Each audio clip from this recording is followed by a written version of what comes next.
At some point, fans of Invincible have all asked themselves the same question. Why do all the male Viltrumites except for Mark Grayson have a mustache?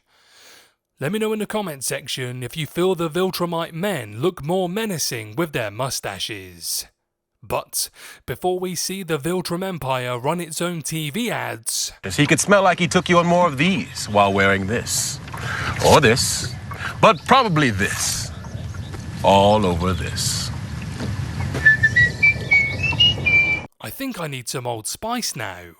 I'd like to say hello guys and gals, I'm Nick, and welcome to Furthy's Feedback. So, as it turns out, there's a good answer for why Viltrumites are so particular to the facial hair. There's also a good reason why Invincible is never going to grow one. In Invincible number 144 by Robert Kirkman, Ryan Ottley and Corey Walker, Mark leaves Earth to lead the new Viltrumite Empire. At one point in the future, Invincible addresses his people about why he hasn't grown a mustache. Mark recognizes that mustaches are a tradition among the Viltrumites, even referring to them as ceremonial. How about you, Chief? Let me quickly grow a beard and think about it. However, Mark admits he saw them as a symbol of the Viltrumite homeworld Viltrum, a planet Mark had no personal connection to. Furthermore, now that the Viltrumites have left their violent ways behind, Mark sees his cleanly shaved face as a way of moving on from the traditions of old. Like his father, Invincible is a Viltrumite, a race of warriors who attempt to conquer the galaxy in the name of Viltrum supremacy. While Omni-Man is the only Viltrumite Mark initially knows, he eventually meets dozens of them, and like his father, they all have mustaches. Krieg, Conquest, and the big bad of the series Thrag all sport upper facial hair like Nolan Grayson. Even Oliver, Mark's younger half-Thraxan brother, eventually grows a mustache by the time he catches up to Invincible in age. The only Viltrumite who doesn't ever have one is Mark, the most prominent Viltrumite in the story.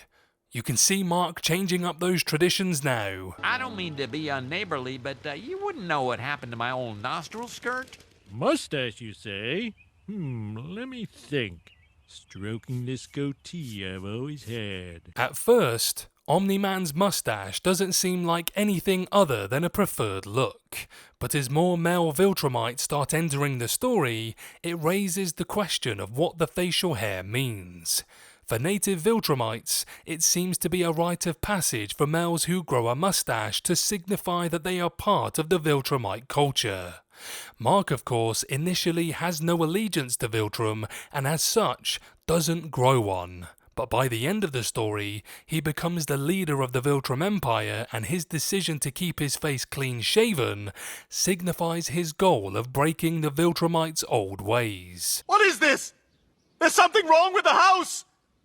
I don't like change! At his core, Mark believes that Viltrumites can change their ways just as his father and several other Viltrumites did.